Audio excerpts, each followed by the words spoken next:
The Atlanta Hawks, with a record of 18-25, are the worst letdown of the 2021 to 2022 NBA season. As a result, they're officially open for business. Following the transfer of Cam Reddish to the New York Knicks, might John Collins be next? Given Collins' rumored discontent with his role, the Hawks may try to retool around Trae Young by moving forward.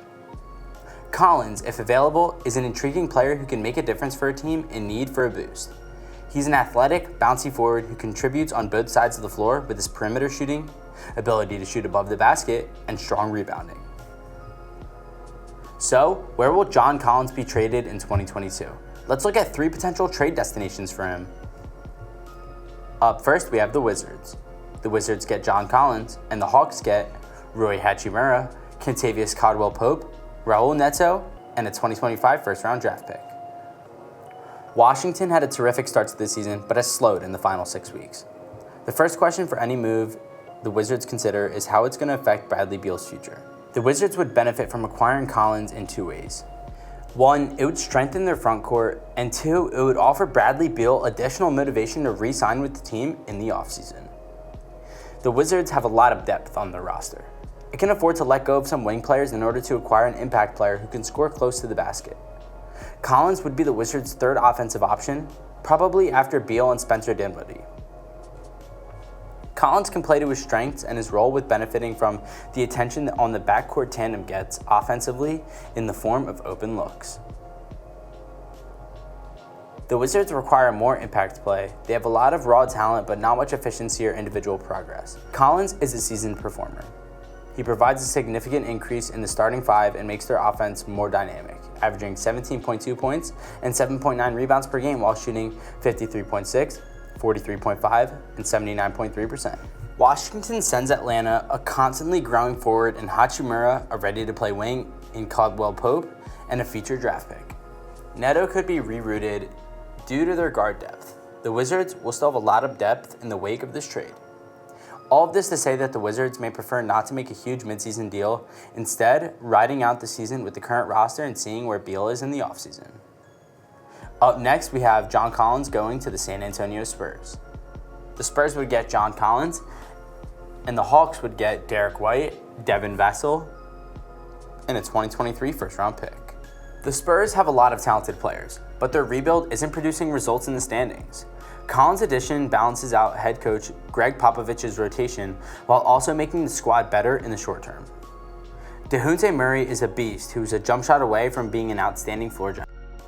Unreliable players makes it pretty difficult. Collins is a proven commodity who will fit in perfectly with the Spurs offense, while Murray handles the ball and Keldon Johnson and Joshua Primo score from the perimeter. It makes Collins able to work in the paint and stretch the floor on occasion. Collins' athletic play fits the description as a front court scoring presence for the club. Meanwhile, Collins' presence helps clear the paint for Jacob Poeltl to score easier near the hoop. His presence improves everyone and could be the missing piece to the Spurs' ascension. In a hypothetical trade, Atlanta would receive a dynamic scorer in White, an improved shooter in Vassell, and a first-round pick in the near future. San Antonio has the young depth to trade a future choice and fill the minutes missed by White and Vassell's departures. The Spurs may be hesitant to pursue Collins because they believe his specific skill set does not warrant a $125 million contract, and being their 1A/1B sorts of offense. And finally, in the number 1 spot, we have John Collins going to the Sacramento Kings. The Kings would get John Collins, and the Hawks would get Marvin Bagley III, Terrence Davis, Maurice Harkless, a 2022 first-round pick, a 2022 second-round pick, and a 2024 second-round pick as well. The Kings have yet to blow it up, but it appears that they're going to do so this offseason. Having said that, they still haven't done it, nor they have revealed any of their objectives. The point is that it's anyone's guess what the Kings are going to do, but they might make a latch-ditch playoff effort by trying to trade for Collins, who is still only 24 years old. De'Aaron Fox is a formidable opponent. Tyrese Halliburton had an impact on both ends of the spectrum. Buddy Hield is a capable shooter, and Richaun Holmes is a scoring big man with a lot of versatility. Put an explosive and an effective forward in the starting lineup, and perhaps the Kings' stars will finally align. The Kings would have a starting lineup for 5 guys who can all score on their own with Collins. Most of the time, these athletes get their points in a number of methods. Sacramento's best chance of success is to become an offensive powerhouse. They're young enough for this technique and have the trade assets to make a significant trade that matches such an endeavor. If everything goes wrong and or the results are disappointing, the Kings can reverse the court and trade Fox and Collins to the highest bidder, thereby restarting the process. They have nothing to lose by taking a chance on Collins in the short run. On the other hand, this deal produces favorable results.